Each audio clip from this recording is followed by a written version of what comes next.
Hi, എല്ലാവർക്കും വിദ്യാസ് കിച്ചണിലേക്ക് സ്വാഗതം.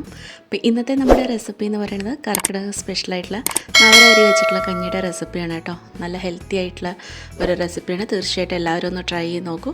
അപ്പോൾ നമുക്ക് എങ്ങനെയാണ് തയ്യാറാക്കാൻ നോക്കാം. അപ്പോൾ അതിന് വേണ്ടിയിട്ട് ഞാനിവിടെ എടുത്തിട്ടുള്ളത് 1/2 കപ്പ് ഞവരരിയാണ്. അപ്പോൾ ഞവരരിയിൽ വളരെയധികം ഗുണങ്ങളുണ്ട്. ഒരുപാട് വലിയ തോതിൽ തന്നെ ഫൈബർ എല്ലാം അടങ്ങിയിട്ടുള്ളത് കൊണ്ട് തന്നെ ഇമ്മ്യൂണിറ്റി എല്ലാം ഉണ്ടാവാനായിട്ടും ഹൃദയത്തിൻ്റെ ആരോഗ്യത്തിനും അതുപോലെ നമ്മുടെ സ്കിന്നിൻ്റെ ആരോഗ്യത്തിനും ബ്ലഡ് ഷുഗറൊക്കെ ഉള്ളവർക്ക് ഒക്കെ എടുക്കാൻ പറ്റുന്ന നല്ലൊരു ഇതാണ് കേട്ടോ ഞവരരി. അപ്പോൾ ഇൻ കേസ് നിങ്ങളുടെ കയ്യിൽ ഞവരരി ഇല്ല എന്നുണ്ടെന്നുണ്ടെങ്കിൽ നിങ്ങൾക്ക് ഇതിന് ഉണക്കലരിയോ പായസമൊക്കെ വയ്ക്കുന്ന ഉണക്കലരി ഉണ്ടല്ലോ, അതോ അല്ലാന്നുണ്ടെങ്കിൽ പച്ചരിയോ നമുക്ക് എടുക്കാം. പക്ഷേ ഉള്ളവർ തീർച്ചയായിട്ടും ഞവരരി തന്നെ എടുക്കണം, നമുക്ക് വാങ്ങാനൊക്കെ ആയിട്ട് കിട്ടും കേട്ടോ. പിന്നെ ഇതിലേക്ക് വേണ്ടത് ഒരു 1/3 കപ്പ് ചെറുപയറാണ്. ചെറുപയറൊക്കെ ആണെങ്കിലും മുലയൂട്ടുന്ന അമ്മമാർക്കൊക്കെ വളരെയധികം മുലപ്പാലൊക്കെ വർദ്ധിക്കാനൊക്കെ ആയിട്ട് വളരെ നല്ലതാണ് ചെറുപയറൊക്കെ എടുക്കുന്നത്. അപ്പോൾ ഇനി നമുക്ക് വേണ്ടത് ഇതിലേക്ക് ഒരു 1.5 ടേബിൾ സ്പൂൺ ഉലുവ എടുത്തിട്ടുണ്ട്. ഇനി ഇത് നമുക്ക് മൂന്നും നല്ല പോലെ ഒന്ന് കഴുകിയെടുത്തിട്ട് ഒരു ഓവർനൈറ്റ് കുതിരാനായിട്ട് വയ്ക്കണം. അപ്പോൾ ഉലുവ മാത്രം സെപ്പറേറ്റ് ആയിട്ട് കുതിരാൻ വയ്ക്കുക. അരിയും ചെറുപയറും ഒറ്റ പാത്രത്തിൽ തന്നെ കുതിരാനായിട്ട് വെച്ചാൽ മതി കേട്ടോ. അപ്പം ഞവരരിക്ക് പകരം നിങ്ങൾ ഉണക്കലരിയോ അല്ലാന്നുണ്ടെങ്കിൽ പച്ചരിയാണ് എടുക്കണമെന്ന് വെച്ചാൽ അങ്ങനെ അരി കുതിരാൻ വെക്കേണ്ട ആവശ്യമില്ല. അപ്പോൾ ചെറുപയറും ഉലുവയും മാത്രം നമ്മൾ കുതിരാനായിട്ട് വെച്ചാൽ മതി.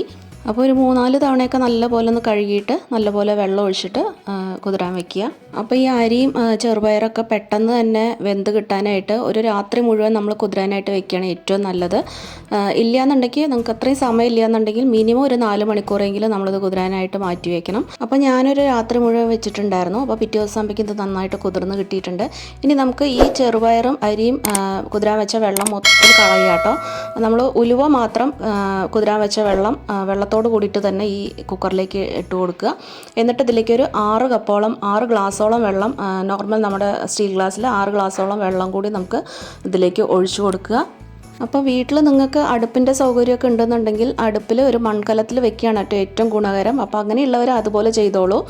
ഇനി ഇതിലേക്ക് നമുക്കൊരു 5-6 ചെറിയ ഉള്ളി ചെറുതായിട്ടൊന്ന് അരിഞ്ഞിട്ട് നമുക്കിതിലേക്ക് ചേർത്ത് കൊടുക്കുക. പിന്നെ ഇതിലേക്ക് വേണ്ട ഉപ്പ് ചേർത്ത് കൊടുക്കുക. ഞാനൊരു 1.25 ടീസ്പൂണോളം ഉപ്പാണ് കേട്ടോ അതിലേക്ക് ഞാൻ ചേർത്ത് കൊടുത്തിട്ടുള്ളത്.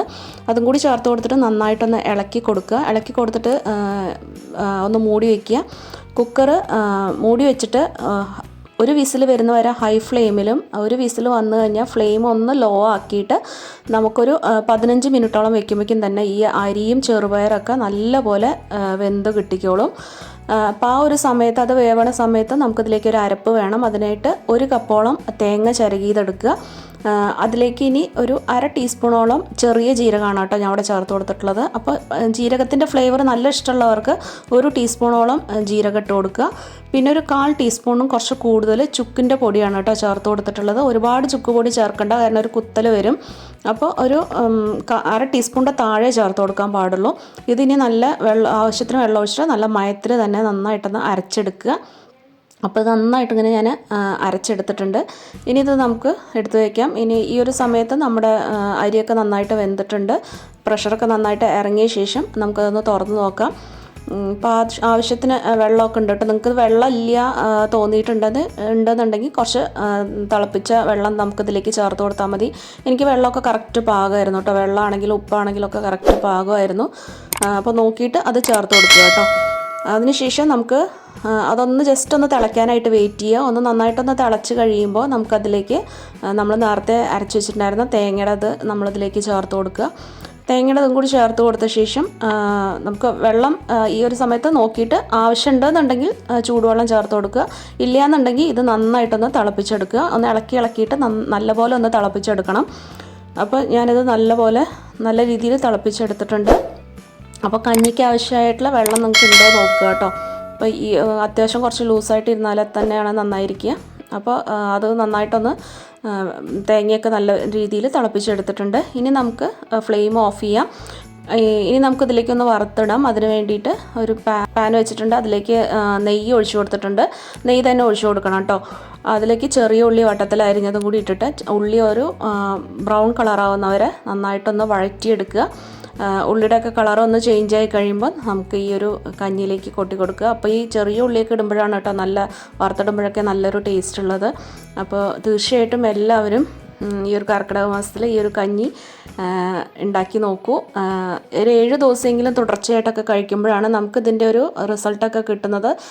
ശരീരത്തിനൊക്കെ വളരെ നല്ലതാണ് ഈ ഒരു 7 ദിവസമൊക്കെ ഇത് കഴിക്കുന്നത്. തീർച്ചയായിട്ടും എല്ലാവരും ട്രൈ ചെയ്ത് നോക്കൂ. ഉണ്ടാക്കി നോക്കിയിട്ട് നിങ്ങളുടെ ഫീഡ്ബാക്കൊക്കെ ഒന്ന് പറയൂ. കുട്ടികൾക്കാണെങ്കിൽ വളരെ ഇഷ്ടപ്പെടുന്ന ഒരു ടേസ്റ്റാണ്. തീർച്ചയായിട്ടും ഉണ്ടാക്കി നോക്കിയിട്ട് നിങ്ങളുടെ ഫീഡ്ബാക്ക് പറയൂ. ചാനൽ ഇഷ്ടപ്പെട്ടാൽ സബ്സ്ക്രൈബ് ചെയ്യാൻ മറക്കരുത്. അപ്പോൾ വീണ്ടും നല്ല നല്ല റെസിപ്പീസായിട്ട് വീണ്ടും കാണാം. Take care. ബൈ.